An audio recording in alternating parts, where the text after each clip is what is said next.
ஒன்று இராஜாக்கள் 7வது அதிகாரம். 1. சாலொமோன் தன் அரமனை முழுதையும் கட்டி முடிக்க 13 வருஷம் சென்றது. 2. அவன் லீபனோன் வனம் என்னும் மாளிகையையும் கட்டினான். அது 100 முழ நீளமும் 50 முழ அகலமும் 30 முழ உயரமுமாயிருந்தது.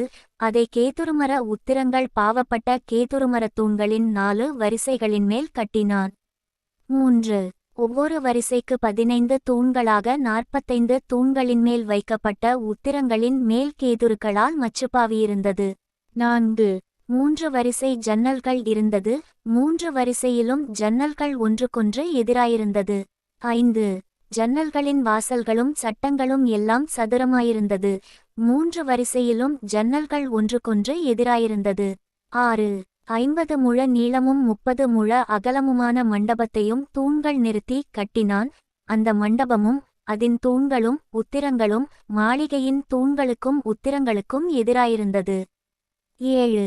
தான் இருந்து நியாயம் தீர்க்கிறதற்கு நியாயாசனம் போட்டிருக்கும் ஒரு நியாய விசாரணை மண்டபத்தையும் கட்டி அதன் ஒரு பக்கம் துவக்கி மறுபக்கமட்டும் கேதுருப்பலகைகளால் தளவரிசை படுத்தினான்.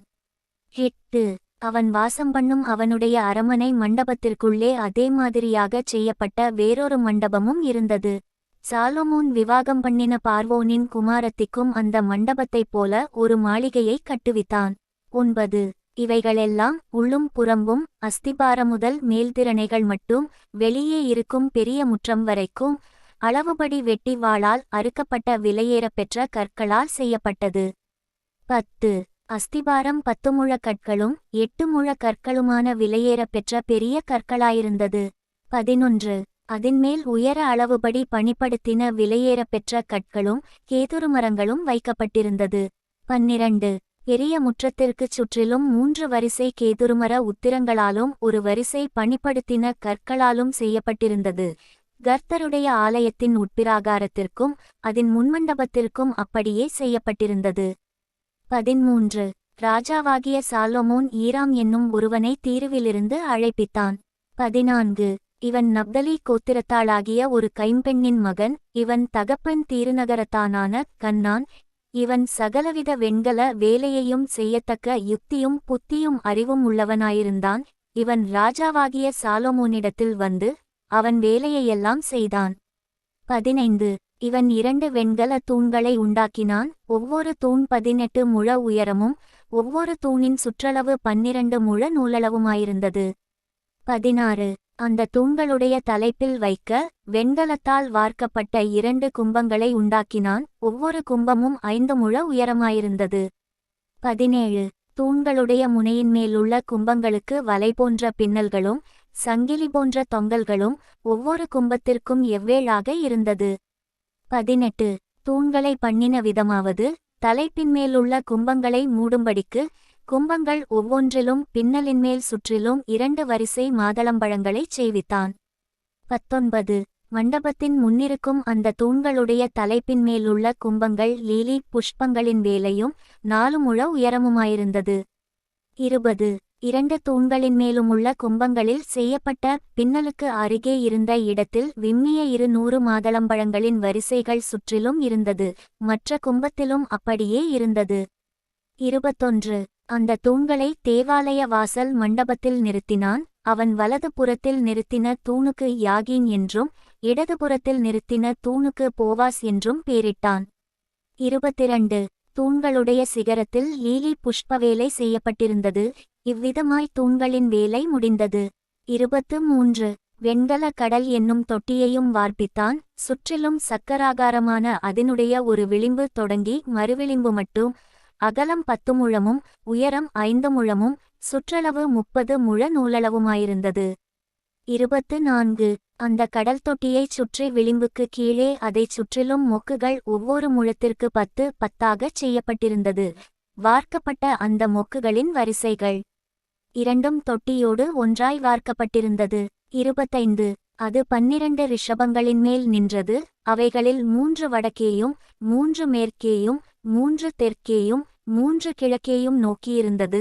கடல் தொட்டி ரிஷபங்களின் மேலாகவும் அவைகளின் பின்புறங்களெல்லாம் உள்ளாகவும் இருந்தது. 26. அதின் கனம் 4 விரற்கடையும் அதின் விளிம்பு பானபாத்திரத்தின் விளிம்பு போலும் லீலிபுஷ்பம் போலும் இருந்தது. அது 2000 குடம் தண்ணீர் பிடிக்கும். 27 10 வெண்கல ஆதாரங்களையும் செய்தான். ஒவ்வொரு ஆதாரம் 4 முழ நீளமும் 4 முழ அகலமும் 3 முழ உயரமுமாயிருந்தது. 28 அந்த ஆதாரங்களின் வேலைப்பாடு என்னவெனில் அவைகளுக்குச் சவுக்கைகள் உண்டாயிருந்தது. சவுக்கைகளோ சட்டங்களின் நடுவில் இருந்தது. 29 சட்டங்களுக்கு நடுவே இருக்கிற அந்தச் சவுக்கைகளில் சிங்கங்களும் காளைகளும் கேருபீன்களும் சட்டங்களுக்கு மேலாக ஒரு திறனையும் சிங்கங்களுக்கும் காளைகளுக்கும் கீழாக சாய்வான வேலைப்பாடுள்ள ஜலதாரைகளும் அதனோடே இருந்தது. 30 ஒவ்வொரு ஆதாரத்திற்கு 4 வெண்கல உருளைகளும் வெண்கலத் தட்டுகளும் அதின் 4 கோடிகளுக்கு அச்சுகளும் இருந்தது. கொப்பரையின் கீழிருக்க அந்த கொம்மைகள் ஒவ்வொன்றும் வார்ப்பு வேலையாக ஜலதாரைகளுக்கு நேராயிருந்தது. 31 திறனைகளுக்குள்ளான அதின் வாய் மேலாக 1 முழம் உயர்ந்திருந்தது. அதின் வாய் 1.5 முழ சக்கராகாரமும் தட்டையுமாய் அதின் வாயின்மேல் சித்திரங்களும் செய்யப்பட்டிருந்தது. அவைகளின் சவுக்கைகள் வட்டமாயிராமல் சதுரமாயிருந்தது. 32 அந்த 4 உருளைகள் சவுக்கைகளின் கீழும் உருளைகளின் அச்சுகள் ஆதாரத்திலும் இருந்தது. ஒவ்வொரு உருளை 1.5 முழ உயரமாயிருந்தது. 33 உருளைகளின் வேலை இரதத்து உருளைகளின் வேலைக்கு ஒத்திருந்தது. அவைகளின் அச்சுகளும் சக்கரங்களும் வட்டங்களும் கம்பிகளும் எல்லாம் வார்ப்பு வேலையாயிருந்தது. 34 ஒவ்வொரு ஆதாரத்தினுடைய 4 கோடிகளிலும் ஆதாரத்திலிருந்து புறப்படுகிற 4 கொம்மைகள் இருந்தது. 35 ஒவ்வொரு ஆதாரத்தின் தலைப்பிலும் 1/2 முழ உயரமான சக்கராகாரமும் ஒவ்வொரு ஆதாரத்தினுடைய தலைப்பின் மேலும் அதிலிருந்து புறப்படுகிற அதின் கைப்பிடிகளும் சவுக்கைகளும் இருந்தது. 36 அவைகளிலிருக்கிற கைப்பிடிகளுக்கும் சவுக்கைகளுக்கும் இருக்கிற சந்துகளிலே கேருபீன்கள் சிங்கங்கள் பேரீந்துகளுடைய சித்திரங்களை தீர்த்திருந்தான். சுற்றிலும் ஒவ்வொன்றிலும் ஜலதாரைகளிலும் இருக்கும் இடங்களுக்குத் தக்கதாய்ச் செய்தான். 37 இந்த பிரகாரமாக அந்த 10 ஆதாரங்களையும் செய்தான். அவைகளெல்லாம் ஒரே வார்ப்பும் ஒரே அளவும் ஒரேவித கொத்துவேலையுமாயிருந்தது.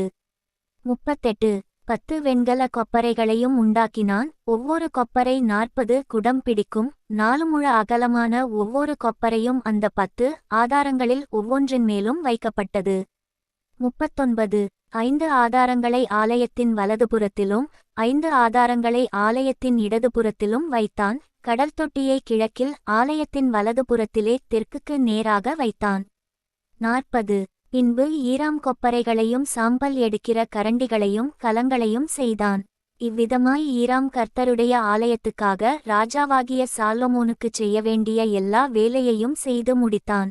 41 அவைகள் என்னவெனில் 2 தூண்களும் 2 தூண்களுடைய முனையின்மேல் இருக்கிற 2 உருண்டை கும்பங்களும் தூண்களுடைய முனையின்மேல் இருக்கிற 2 உருண்டை கும்பங்களை மூடும் 2 வலைப்பின்னல்களும். 42 தூண்களின்மேலுள்ள 2 உருண்டை கும்பங்களை மூடும்படி ஒவ்வொரு வலைப்பின்னலுக்கும் பண்ணின 2 வரிசை மாதளம்பழங்களும் ஆக 2 வலைப்பின்னலுக்கும் 400 மாதளம்பழங்களும். 43 10 ஆதாரங்களும் ஆதாரங்களின்மேல் வைத்த 10 கொப்பரைகளும். 44 ஒரு கடல் தொட்டியும் கடல் தொட்டியின் கீழிருக்கிற 12 ரிஷபங்களும். 45 செப்புச்சட்டிகளும் சாம்பல் கரண்டிகளும் கலங்களும் செய்தான். கர்த்தரின் ஆலயத்துக்காக ராஜாவாகிய சாலொமோனுக்கு ஈராம் செய்த இந்த எல்லா பணிமுட்டுகளும் சுத்தமான வெண்கலமாயிருந்தது. 46 யோர்தானுக்கு அடுத்த சமனான பூமியிலே சுக்கோத்துக்கும் சர்தானுக்கும் நடுவே களிமண் தரையிலே ராஜா இவைகளை வார்ப்பித்தான். 47 இந்தச் சகல பணிமுட்டுகளின் வெண்கலம் மிகவும் ஏராளமுமாயிருந்தபடியால் சாலொமோன் அவைகளை நிறுக்கவில்லை. அதனுடைய நிறை இவ்வளவென்று ஆராய்ந்து பார்க்கவுமில்லை. 48 பின்னும் கர்த்தருடைய ஆலயத்துக்கு தேவையான பணிமுட்டுகளையெல்லாம் சாலொமோன் உண்டாக்கினான். அவையாவன பொன் பலிபீடத்தையும் சமூகத்தப்பங்களை வைக்கும் பொன்மேஜையையும். 49 சந்நிதி ஸ்தானத்திற்கு முன்பாக வைக்கும் பசும்பொன் விளக்குத்தண்டுகள் வலதுபுறமாக 5ஐயும் இடதுபுறமாக 5ஐயும் பொன்னான அதின் பூக்களோடும் விளக்குகளோடும் கத்தரிகளோடுங்கூட உண்டாக்கினான். 50 பசும்பொன் கிண்ணங்களையும் வெட்டுக்கத்திகளையும் கலங்களையும் கலயங்களையும் தூபகலசங்களையும் மகா பரிசுத்தமான உள் ஆலயத்தினுடைய கதவுகளின் பொன்னான முளைகளையும் தேவாலயமாகிய மாளிகை கதவுகளின் பொன்னான முளைகளையும் செய்தான்.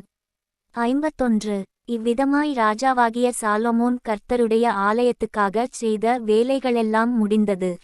அப்பொழுது சாலொமோன் தன் தகப்பனாகிய தாவீது பரிசுத்தம்பண்ணும்படி நேர்ந்து கொண்ட வெள்ளியையும் பொன்னையும் பணிமுட்டுகளையும் கொண்டுவந்து கர்த்தருடைய ஆலயத்தின் பொக்கிஷங்களில் வைத்தான்.